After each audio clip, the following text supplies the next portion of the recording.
नमस्कार, मैं हूं अदिति पांडे और आप देख रहे हैं न्यूज वन टुडे। कांग्रेस ने तेलंगाना में इस साल होने वाले विधानसभा चुनाव में उम्मीदवारों के लिए आवेदन फॉर्म निकाल दिया है। इसके तहत आवेदकों को जातिगत श्रेणी के अनुसार तय शुल्क जमा करने होंगे।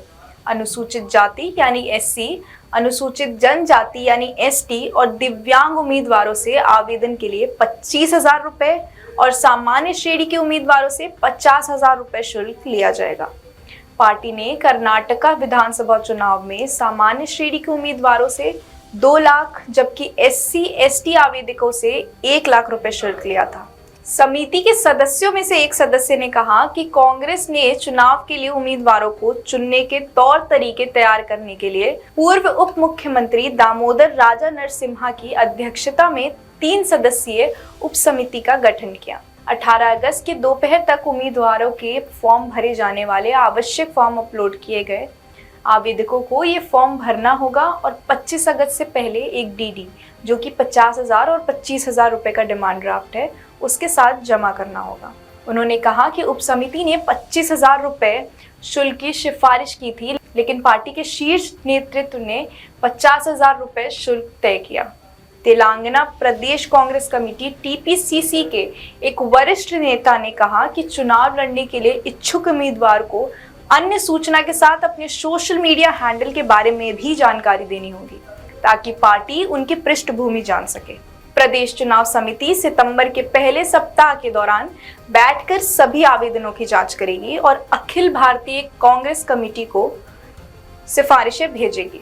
तेलंगाना प्रदेश कांग्रेस कमेटी के कार्यकारी अध्यक्ष महेश गौड़ ने कहा कि पार्टी ने 2018 और 2014 में पिछले 2 विधानसभा चुनाव के दौरान कोई शुल्क नहीं लिया था। 2009 के चुनाव में 10,000 रुपए का शुल्क लिया था।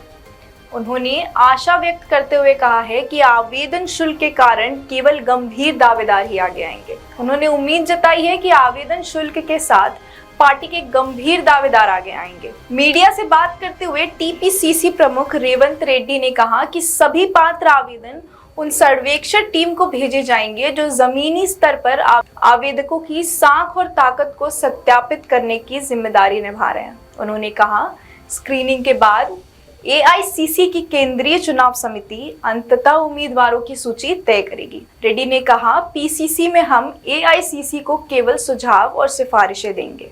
सीईसी अंतिम निर्णय लेगा और उम्मीदवारों की सूची की घोषणा करेगा। उम्मीदवार के 1 से अधिक निर्वाचन क्षेत्रों के लिए भी आवेदन कर सकते हैं। भारत का सबसे युवा राज्य तेलंगाना इस साल के अंत में चुनाव के लिए तैयार है। राज्य की 119 विधानसभा सीटों के लिए मतदान होगा।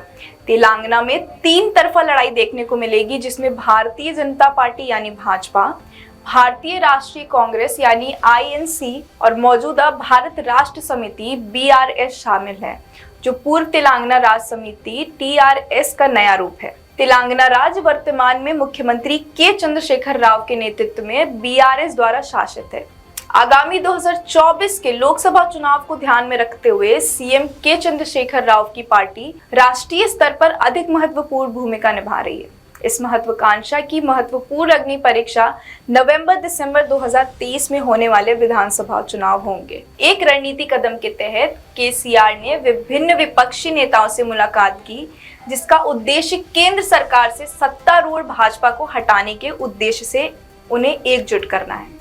2018 का तेलंगाना चुनाव प्रमुख था क्योंकि 2024 में तेलंगाना के आधिकारिक तौर पर एक अलग राज्य बनने के बाद ये पहला विधानसभा चुनाव था। चुनाव लड़ने वाली 2 प्रमुख पार्टियां केसीआर के नेतृत्व वाली टीआरएस और उत्तम कुमार रेड्डी के नेतृत्व वाली कांग्रेस थी। के चंद्रशेखर राव ने 119 सीटों में से 88 सीटें जीत हासिल की और कांग्रेस पार्टी जो टीआरएस की मुख्य दावेदार थी उन्होंने 21 सीटें जीती।